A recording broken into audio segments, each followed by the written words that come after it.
Graça e paz, querida família, óleo de alegria e de refrigério seja derramado sobre todos aí, irmãos e irmãs, bem-vindos aí a essa mesa preparada na viração do dia, essa mesa de comunhão, de família, irmãos queridos, né? Vamos aí, todo mundo aí, assentando, tomando o seu lugar, convidando outros para estarem participando conosco aí, em nome de Jesus. Tempo maravilhoso, graças a Deus.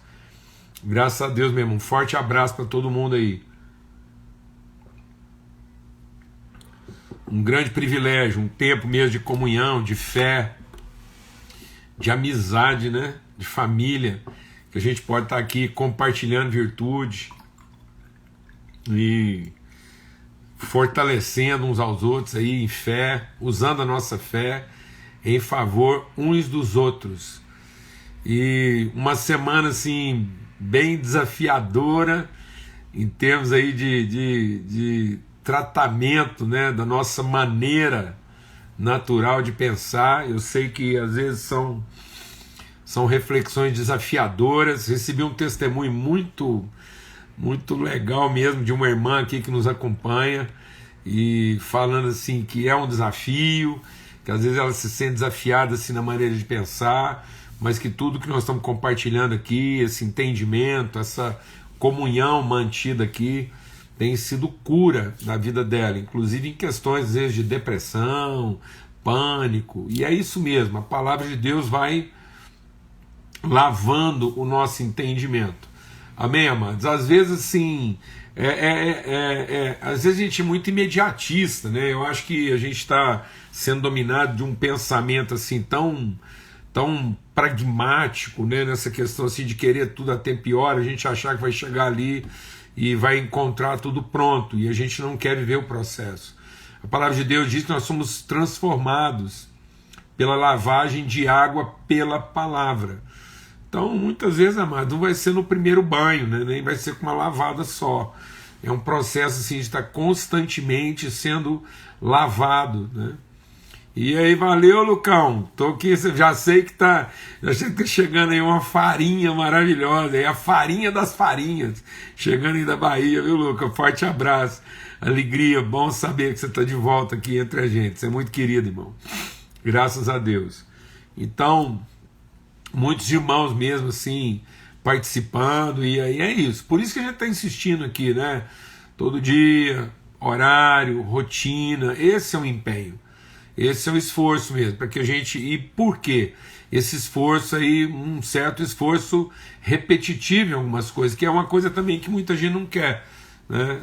Então, amados, para a gente experimentar o novo, a gente tem que se libertar um pouco da ideia de novidade. Amém? O novo, né, é o original. Então, às vezes, para a gente chegar ao original, nós temos que lavar várias vezes até tirar aquilo que se tornou novidade. Então, muitas vezes as novidades envelheceram e estão encobrindo o que é sempre novo. O que é de Deus é sempre novo. Por quê? Porque ele não se corrompe, ele não muda, ele não degenera, ele não altera suas características. Uma das coisas que eu sei que eu estou no novo é quando eu não estou influenciado pela novidade. Às vezes a novidade é uma corrupção do novo. Amém? Por isso que muita gente às vezes está com muita necessidade de novidades, porque ela já não sabe mais o que é o novo, o que é o original, o que é aquilo que se renova todos os dias e que não se corrompe, não se deteriora. Amém? Em nome de Cristo Jesus. Então esse empenho. Então vamos chegando aí, vamos sentando na mesa. Tão bom assim, eu quero testemunhar minha alegria de não só encontrar novos irmãos, novos amigos, mas também de ter o privilégio, e não dá para falar de todo mundo aqui, de tanta gente da minha vida, da minha história, né? E tanta alegria, assim, tanta gratidão mesmo a Deus, né? Por ver que a gente continua aí firme. Então, quem está me ouvindo aí hoje sabe exatamente que eu estou falando de pessoas muito queridas, muito preciosas mesmo na nossa história, nossa vida, nossa trajetória. Então, tudo isso, esses meios de comunicação aqui nos permitiram esse reencontro. Além, né, da gente poder estar em comunhão e a gente também, né, Dani, querida, então assim, é muito bom a gente poder estar aqui, né, e também encontrar, conhecer novos irmãos, tá bom? Amém, tá vendo? São irmãos novos, não porque são novidade, mas porque pertencem ao novo de Deus que a gente não conhecia. É por isso que às vezes você tem essa sensação, quando você encontra um irmão, você fala assim, mas parece que eu te conheço há tanto tempo. É porque ele é novo, porque ele pertence àquilo que Deus gerou na eternidade. E, no entanto, não é uma novidade, porque parece que a gente já se conhece há tanto tempo, né? Muito legal, muito bom isso. Então vamos ter uma palavra de oração e vamos, essa semana é desafiadora aí, a gente tem que cavar fundo aí, porque estão muitos pensamentos arraigados aí, né? Nós estamos meditando, para quem está chegando só hoje aí nessa quarta-feira, nós estamos meditando aqui no Evangelho de João, o encontro de Nicodemos com Jesus, muito desafiador mesmo, muito tremendo. Pai, muito obrigado pelo teu amor. Obrigado porque o Senhor está fazendo coisas novas entre nós e a gente não tem que se lembrar das passadas, nem considerar as antigas. O Senhor está trazendo à luz aquilo que é o eterno do Senhor através de Cristo, através do teu Espírito, testificando com o nosso Espírito que nós somos filhos do Senhor. E é isso que nós queremos conhecer, é nesse entendimento que nós queremos caminhar, ó Pai, no nome de Cristo Jesus, o Senhor. Amém e amém. Graças a Deus. Então, nesse encontro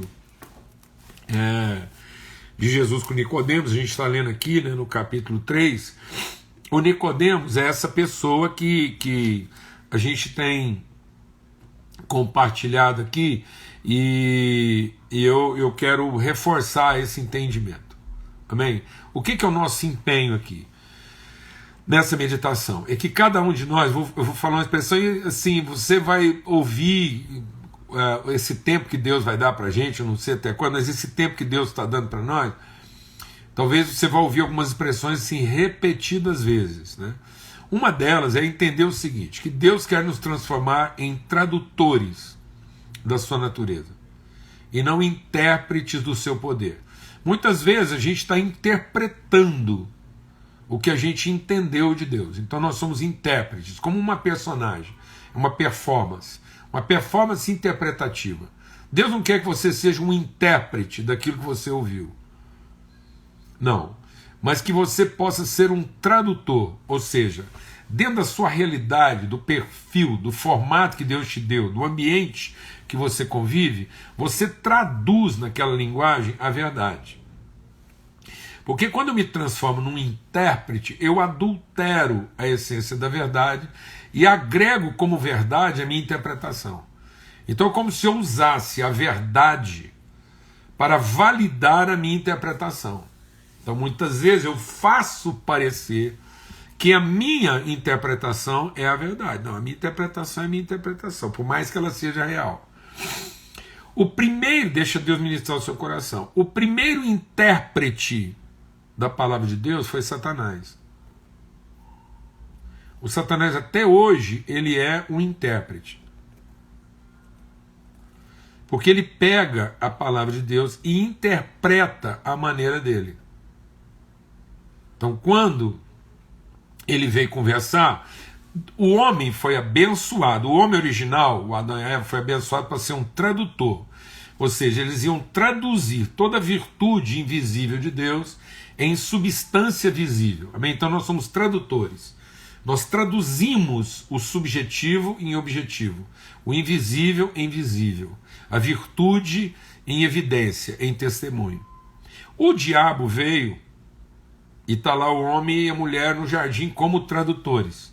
O diabo veio como intérprete e falou assim, o que Deus falou? Mas não é bem assim. Então ele deu uma interpretação demoníaca da verdade.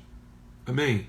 E aí ele usa, o que ele faz? Ele usa a verdade para validar com ares de verdade a sua interpretação. Então tem muita gente aí falando em nome de Deus.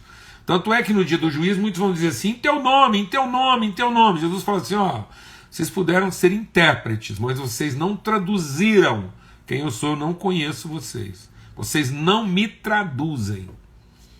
Por mais que vocês estejam me interpretando, vocês não me traduzem. Vocês não estão na tradução do que eu sou.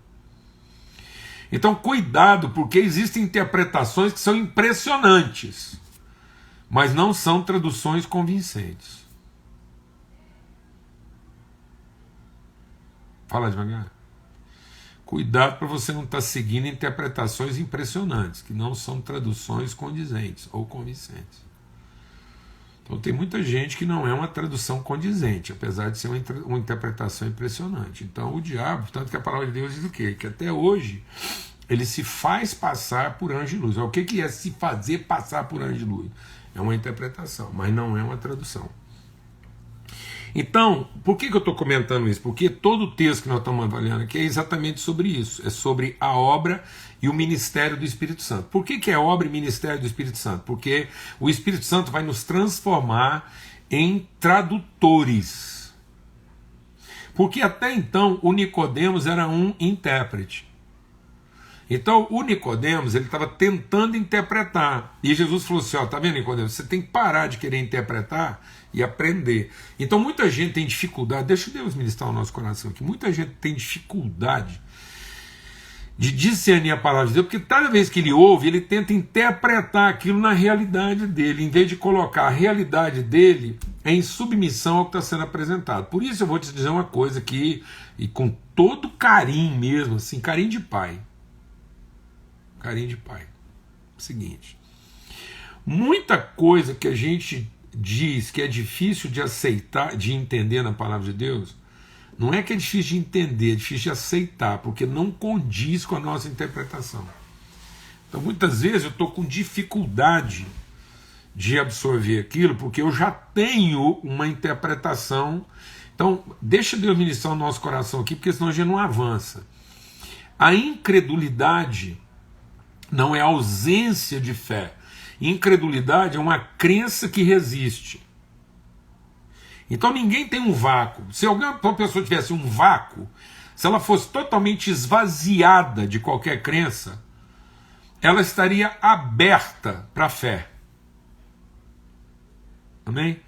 Então eu seria totalmente aberto para crer o que está sendo me ensinado, não fosse o fato de eu já estar excessivamente impregnado de crenças. Então a incredulidade, quem era o símbolo da incredulidade? Era o fariseu. E o fariseu era alguém esvaziado de fé? Não, era alguém o quê? Encharcado de crença. Então a forma como eu fui encharcado de crenças me torna uma pessoa incrédula, e aí eu tenho dificuldade. Amém? Por isso que o nosso esforço aqui na palavra, nossas armas são poderosas para quê? Para destruir fortalezas. Por quê? O que são essas fortalezas? São sofismas. E o que são sofismas? São formas de pensamento.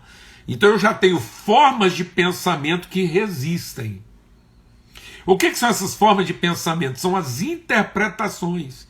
Eu fui interpretando e aí eu não tenho essa liberdade de traduzir. Então muita gente hoje tem medo de traduzir, de ser um tradutor, porque ele está escravizado a um tipo de interpretação. Glória a Deus, aleluia. E é isso que Jesus está falando, ó Nicodemos, então você tem que nascer de novo. E aí esse nascer de novo é exatamente o quê? Uma regeneração. Então esse novo nascimento é nascer do Espírito. Então a regeneração não é uma restauração, nem é uma restituição. Então quando Deus está falando que ele vai restaurar a sorte, que ele vai restituir, ele não está falando da restauração e da restituição do antigo, do perdido. Ele está falando do original. Então ele está gerando a partir do Espírito. Então aquilo que antes era impossível ao homem, impossível à carne, agora é possível, porque agora eu vou ter uma carne que ela tem um paradigma. Deixa Deus ministrar o nosso coração. ela tem agora um paradigma que é superior. Então, quando eu tinha lá carne de homem, espírito de homem e alma de homem, essa alma de homem ficou refém de uma carne de homem, porque o espírito de homem pecou. Então, presta atenção, quando a alma do homem deixou de seguir aquilo que o espírito do homem conversava com Deus, então o homem, por ser espiritual, porque Deus inoculou nele uma natureza espiritual, então o homem tinha espírito de homem, ele era um ser espiritual vivo, então ele está vivo lá, ele era alma vivente, ele era alma vivente porque ele tinha um espírito e tinha um corpo, então tudo estava funcionando nele.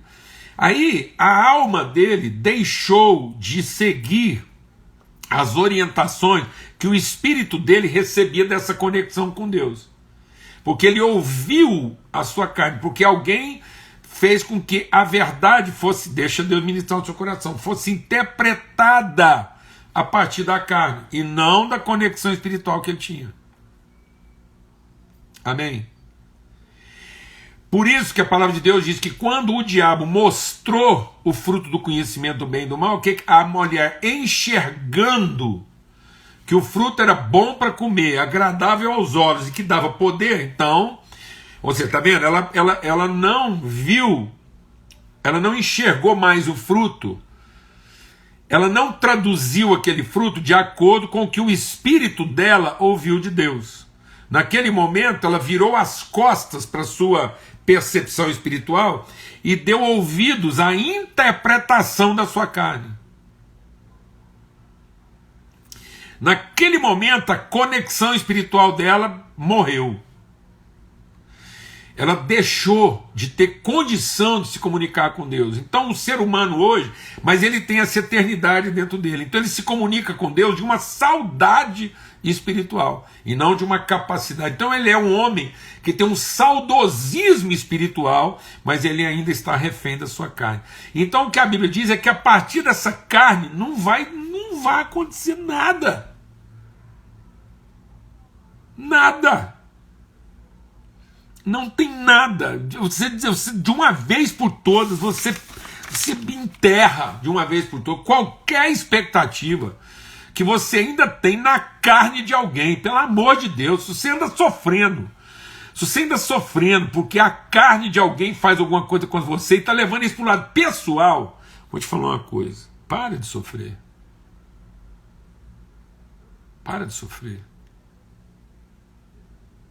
Você acha que alguém está fazendo alguma coisa contra você, ou qualquer coisa, e pessoal? Não, ele faria isso com qualquer pessoa no seu lugar. Por isso que é maldito. Há uma maldição que pesa sobre o homem que ainda tem expectativa de que a carne humana vai produzir alguma coisa boa, porque não há ninguém bom, não há ninguém bom em fazer e não há ninguém bom em avaliar o que os outros fazem. Então, antes de alguém ter decepcionado você, assume a responsabilidade de você ter avaliado mal aquela pessoa e ter tido... Então, quem errou primeiro foi você em ter tido algum tipo de expectativa. Desencana. Desencana das interpretações e passe a ser uma tradução. Glória a Deus. Aleluia. Então agora eu sou regenerado. Quer dizer o seguinte: agora minha carne vai ver o que é bom para tosse. Minha carne está vendo aqui. Minha carne não é capaz. Deixa Deus ministrar o nosso coração. Minha carne não é mais capaz, nem a carne de ninguém. Ninguém nesse planeta, nem minha própria carne, nem ninguém é capaz de produzir para mim uma crise maior que eu já tenho com o Espírito Santo que habita dentro de mim. Você quer conhecer o que é crise mesmo? É a crise que eu tenho dentro de mim, porque agora em mim habita a pessoalidade de Deus. Isso é que é crise. Porque agora minha alma não está aprendendo só a ouvir Deus. Ela está aprendendo a conhecer Deus. Porque agora minha alma está mergulhada na natureza de Deus. Não tem para onde correr. Glória a Deus, amados. Aleluia.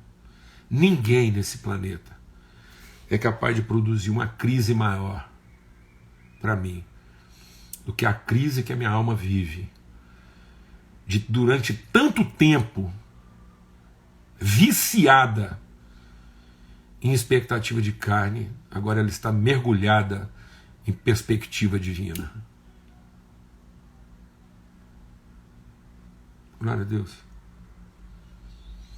Eu era viciado em expectativa de carne. Agora eu estou mergulhado em perspectiva divina. Glória a Deus. Regenerado. Então eu não vou me tornar uma pessoa diferente. Quando finalmente minha alma dormir, eu não vou ressuscitar outra pessoa. Eu vou ressuscitar essa pessoa. E do que eu vou lembrar? Eu não vou lembrar de nada da minha carne, mas eu vou lembrar de tudo do meu espírito. Quando a minha alma realmente dormir e acordar, ela só terá lembranças daquilo e do tempo que ela estava em comunhão com o Espírito e continua, porque essa parte agora não muda mais não, agora é a alma e o Espírito já estão amalgamados porque eu estou regenerado nisso. Aleluia! Glória a Deus.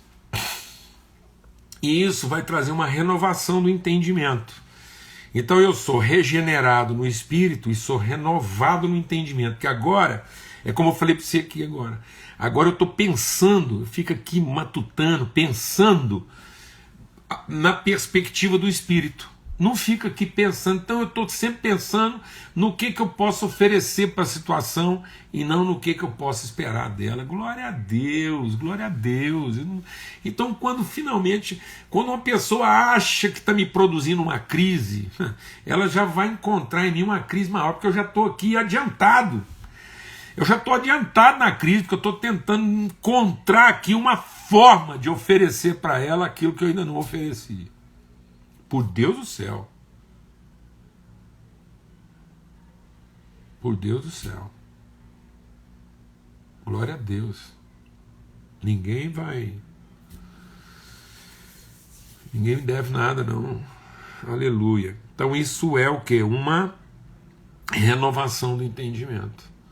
Porque agora eu vejo a vida pensando do alto, porque eu já ressuscitei. Então, sendo regenerado, eu já ressuscitei. Eu já vivo uma alma ressuscitada. Por quê? Porque eu morri. Morri com quem? Com Cristo. Morreu, rapaz. Morri. Então, com relação, assim, à vida nesse mundo, assim, eu tenho aqui, nosso tempo aqui, amado, é para revelar a virtude. De resto, é só tirar o tombo. É para ter testemunho, para a vida. Para amar pessoas. A vida em amor, graça, virtude. Glória a Deus. Então, regenerados no Espírito, renovado o entendimento. E hoje eu quero falar brevemente aqui sobre o que? Sobre a redenção. Então nós somos regenerados, renovados e redimidos. O que é a redenção? Então o texto aqui está dizendo assim: aquele que é nascido da carne é carne, o que é nascido do Espírito é Espírito. O vento sopra onde quer e você ouve a sua voz.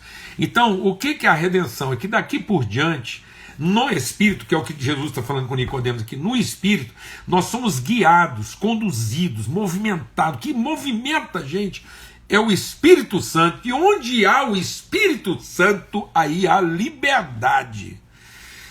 Então, para a liberdade foi que Cristo nos libertou, para que a gente seja verdadeiramente livre. Então só existe uma autoridade, só existe um impulso, só existe um movimento no seu coração, e é o Espírito Santo.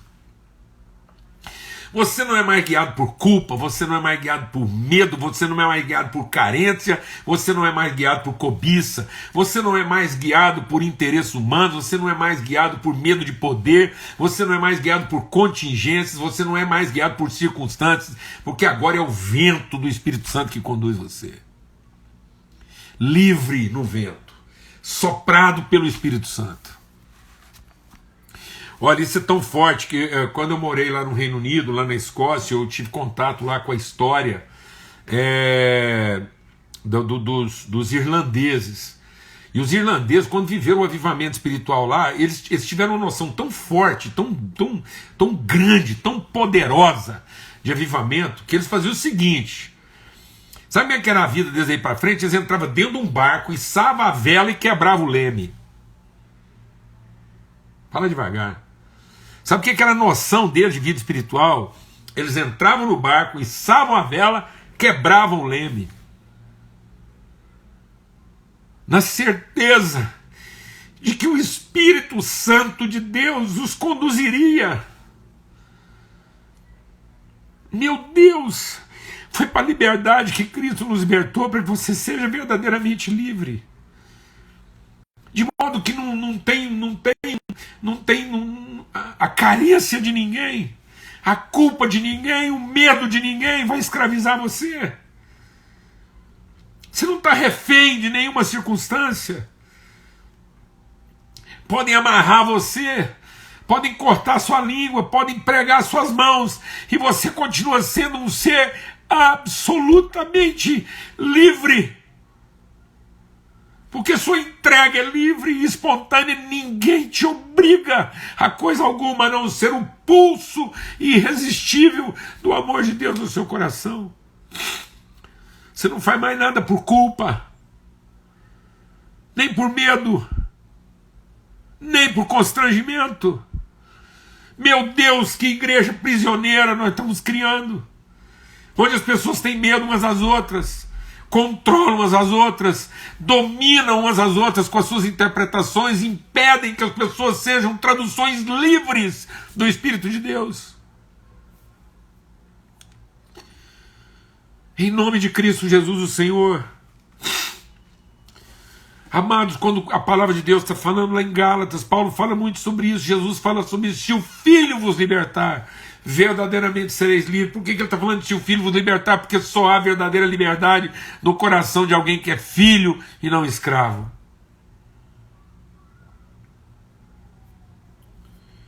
Nós trabalhamos como servos porque temos coração de filhos.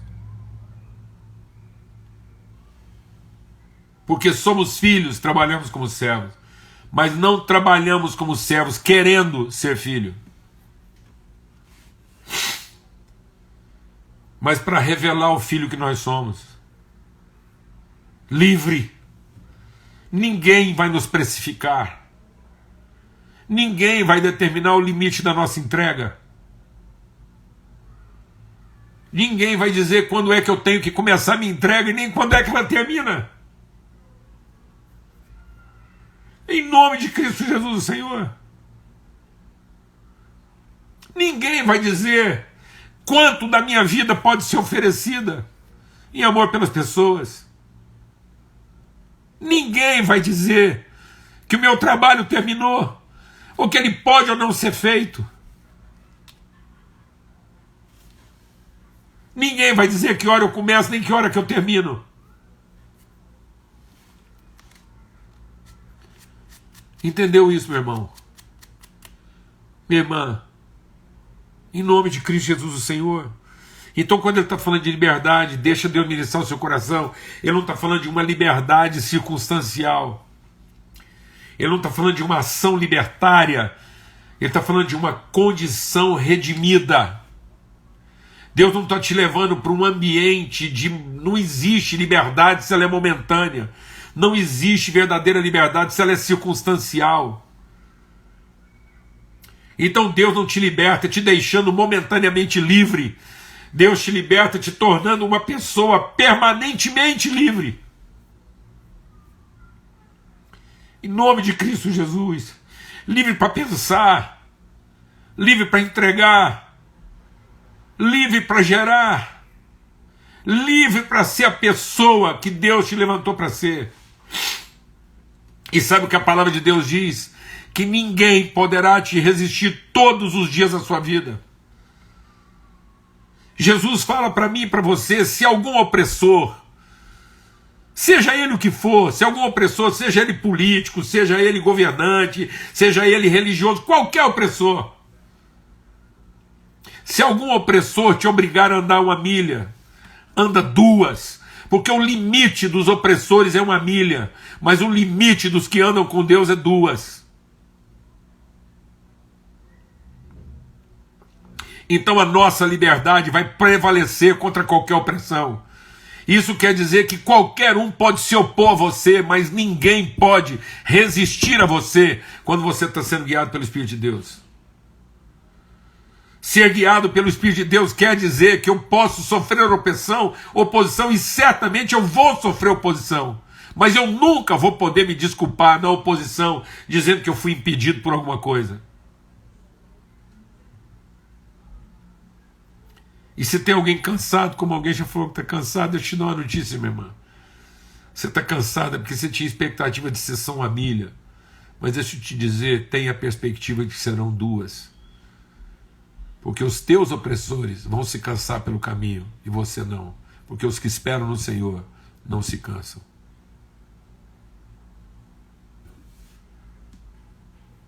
Quem tenta se opor a você tem prazo de validade. Os filhos de Deus são eternos. Tentação tem validade, provação tem validade, demônio tem validade, tudo tem validade. Mas nós somos gerados do Espírito, renovados no entendimento, redimidos na história. Isso quer dizer o seguinte: sabe o que quer dizer redenção? Quer dizer que eu posso ter uma história cheia de constrangimentos, eu posso ter uma história cheia de momentos difíceis, eu posso ter uma trajetória repleta de dificuldades, de circunstâncias que me envergonham. Então, as circunstâncias me envergonham, mas minha história é redimida. O todo da minha história é uma história de redenção. O todo da minha história é uma história de transformação, de liberdade e de redenção.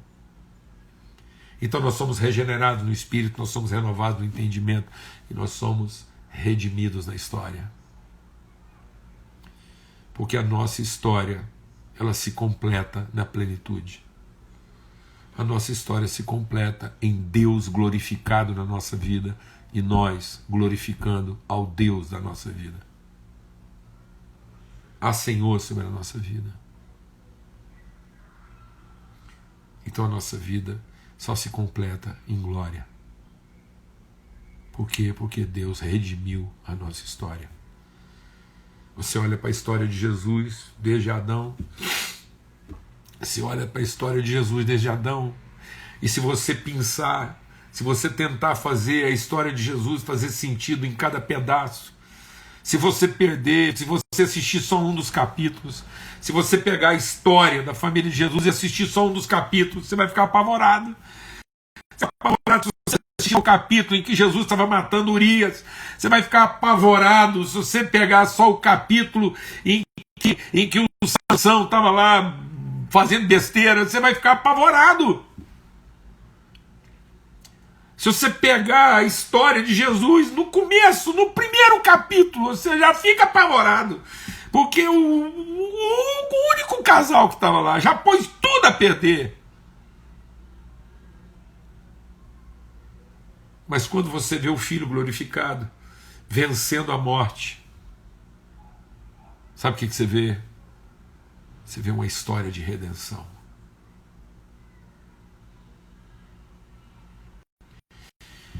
E é nessa história que a nossa trajetória foi redimida.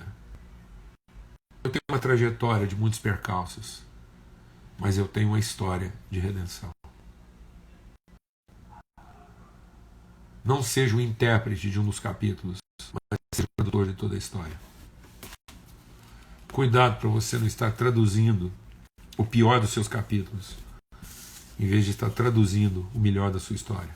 Fala devagar. Cuidado para você não ter se tornado o intérprete do pior dos teus capítulos, em lugar de se tornar o tradutor da sua história. Em nome de Cristo Jesus, nós somos regenerados, nós somos renovados, nós somos redimidos. Em nome de Cristo Jesus, Senhor. Ninguém pode escravizar você, nem suas próprias lembranças podem mais escravizar você. Pai, muito obrigado, porque Cristo nos libertou e nós somos verdadeiramente livres. E onde está o Espírito do Senhor, aí há liberdade, porque foi para a liberdade que Cristo nos libertou. E nós agora fazemos parte dessa história de redenção, apesar de uma trajetória de circunstâncias muito constrangedoras. Mas nós somos os tradutores dessa história de redenção. Em nome de Cristo Jesus, o Senhor, pelo sangue do Cordeiro, que o amor de Deus, o Pai, a graça do Filho, e esse testemunho de redenção do Teu Espírito seja sobre todos, hoje e sempre, em todo lugar, no nome de Cristo Jesus. Amém e amém. Graças a Deus, uma boa noite para todos, e até amanhã, se Deus quiser, em nome de Jesus, às 18 horas, na viração do dia. Tá bom? Um forte abraço.